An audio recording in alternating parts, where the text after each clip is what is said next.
Shalom, Bapak Ibu yang dikasih Tuhan dimanapun Anda berada. Selamat pagi. Baik, kita akan dengar-dengaran firman Tuhan yang hidup. Sebelum itu, mari Bapak Ibu yang dikasih Tuhan, kita bersatu di dalam doa. Ya Bapa kami, Allah Sang Pencipta khalik dan bumi dan segala isinya. Kami kembali datang ke hadirat-Mu ya Tuhan. Mau dengar-dengaran firman-Mu ya Bapa. Berbicaralah Bapa, agar firman-Mu itu menjadi kekuatan, menjadi rema dalam kehidupan kami. Kami siap untuk mendengarkan firman-Mu ya Tuhan. Di dalam nama Tuhan Yesus kami berdoa. Amin. Baik, Bapak Ibu yang dikasih Tuhan, landasan firman kita pada pagi hari ini diambil dari Ulangan 4 ayat 10 sampai 12. Saya akan bacakan.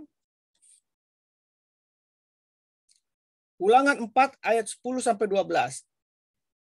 Yakni bagi hari itu ketika engkau berdiri di hadapan Tuhan Allahmu di Horeb, waktu Tuhan berfirman kepadaku, suruhlah bangsa itu berkumpul kepadaku, maka aku akan memberi mereka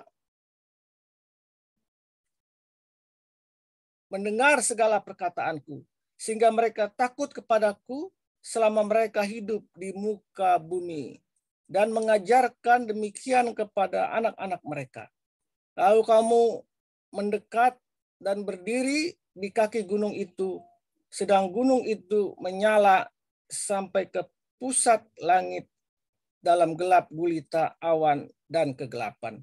Lalu berfirmanlah Tuhan kepadamu, dari tengah-tengah api, suara kata-kata kamu dengar, tetapi suara rupa tidak kamu lihat, hanya ada suara. Demikianlah firman Tuhan.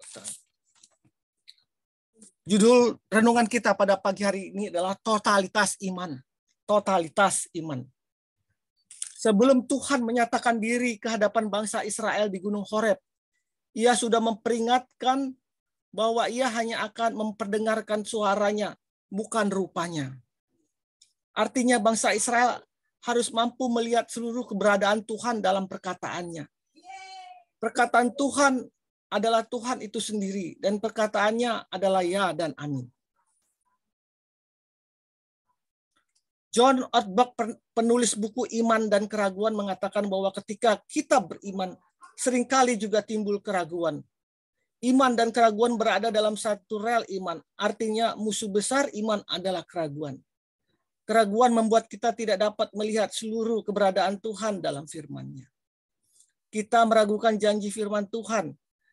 Kita berdoa namun tidak yakin akan keterkaitan keberadaan Tuhan dalam pergumulan yang dihadapi.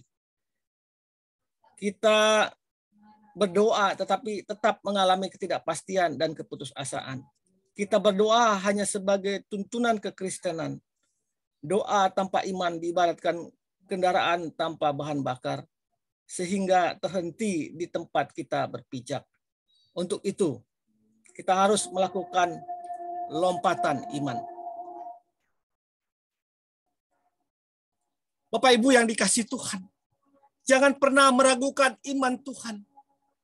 Saya sebagai saksi dari iman Bapak saya. Begitu indahnya dia menghadap Sang Khalik. Begitu indahnya saya sebagai saksi hidup pada waktu dia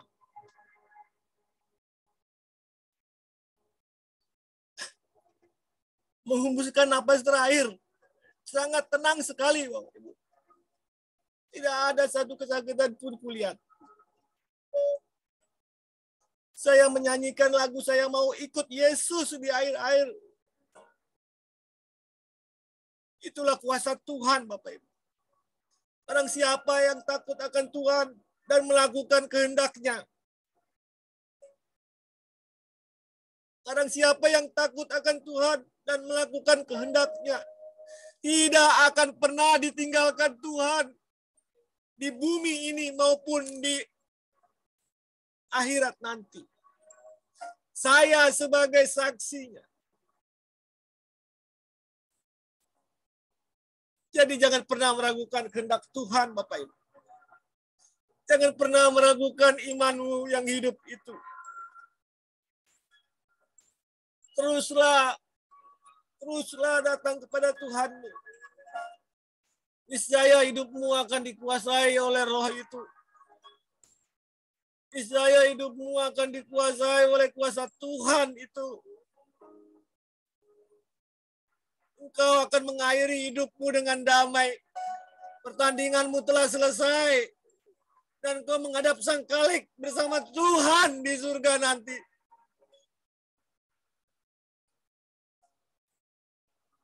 Kita ditinggalkan di dunia yang sementara ini penuh kesusahan. Tapi barang siapa yang takut akan Tuhan, dia meninggal di dalam Tuhan, memperoleh damai sejahtera di bumi ini dan di surga, janji Tuhan.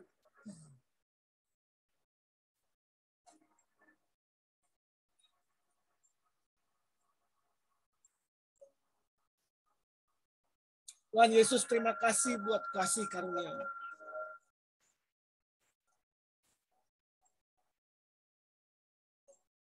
Mampukan aku untuk hidup sesuai dengan firman-Mu.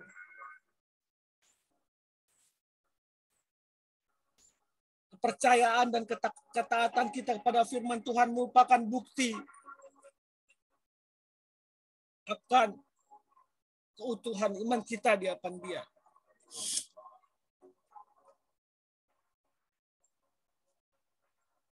Jangan pernah ragukan iman.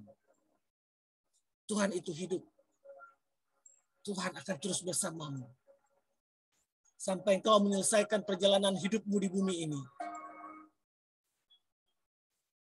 Haleluya, puji Tuhan. Amin.